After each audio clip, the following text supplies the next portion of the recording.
El test de proporcionalidad se ha consolidado como una herramienta dentro del sistema jurídico mexicano, particularmente en el ámbito del juicio de amparo.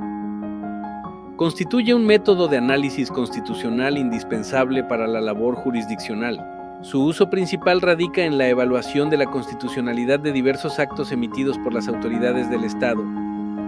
Permite discernir si una norma, un acto administrativo o una decisión judicial se ajusta a los parámetros establecidos por la Constitución. El ámbito de aplicación de este test se centra específicamente en aquellos actos de autoridad que implican una limitación, restricción o interferencia en el ejercicio de los derechos fundamentales reconocidos por la Constitución y los tratados internacionales.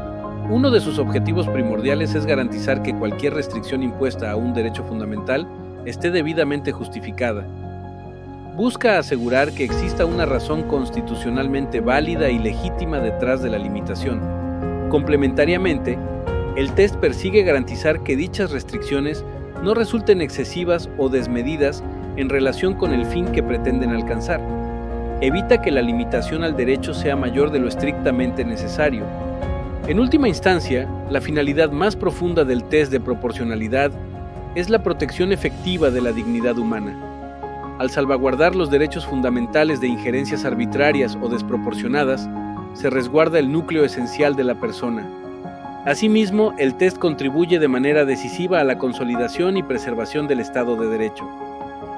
Asegura que el ejercicio del poder público, incluso al limitar derechos, se someta a principios de racionalidad y justificación constitucional.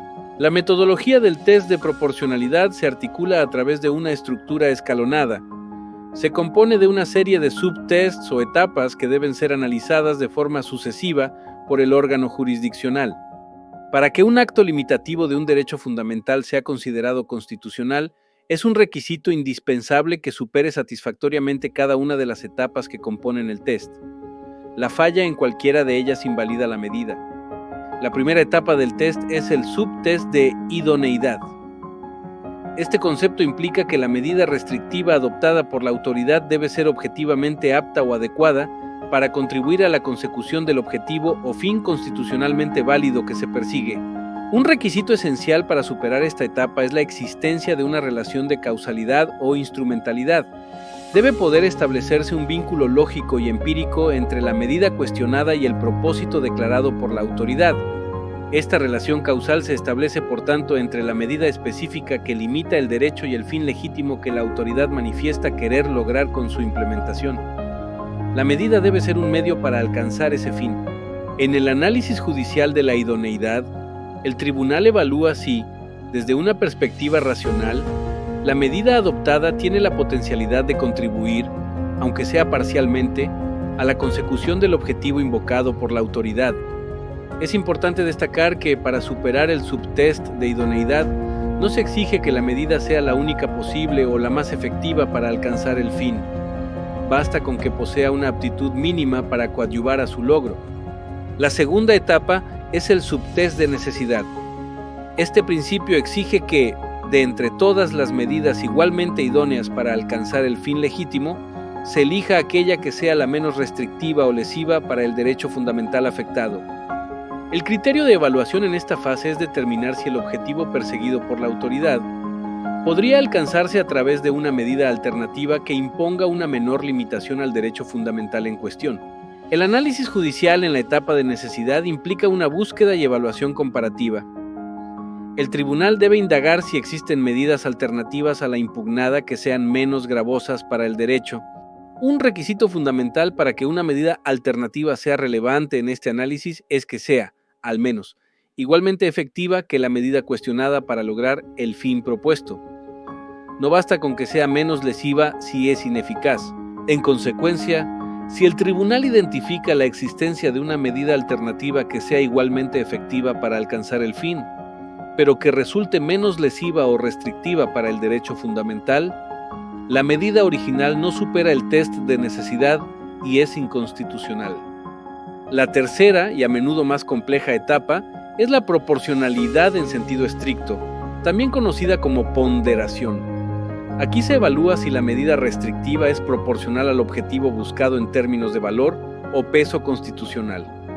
Este proceso clave implica realizar un balance o sopesamiento entre los beneficios que la medida genera en términos de la protección de un fin constitucionalmente válido y los perjuicios que causa al derecho fundamental que limita.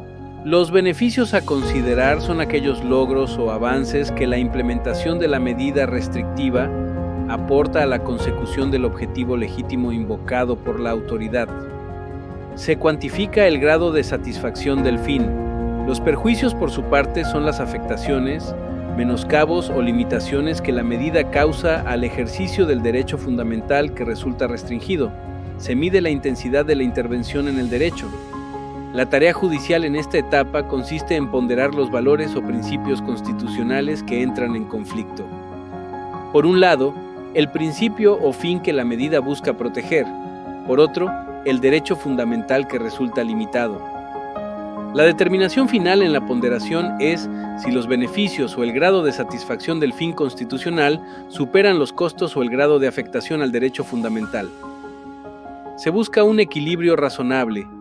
Diversas consideraciones pueden ser relevantes en este análisis de ponderación, entre ellas la importancia del objetivo perseguido, la intensidad con la que la medida afecta el derecho fundamental y la posibilidad de compensar o mitigar dicha afectación.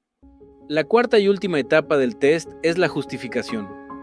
Aunque a menudo se considera implícita en las etapas anteriores, algunos enfoques la distinguen para enfatizar la carga argumentativa de la autoridad. Este concepto implica que la medida restrictiva debe estar plenamente justificada en el contexto fáctico y normativo específico en el que fue adoptada. La autoridad debe demostrar la razonabilidad de su decisión.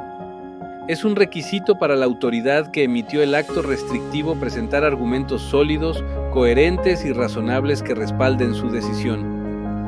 No basta con invocar un fin legítimo, debe explicar por qué la medida es adecuada, necesaria y proporcional.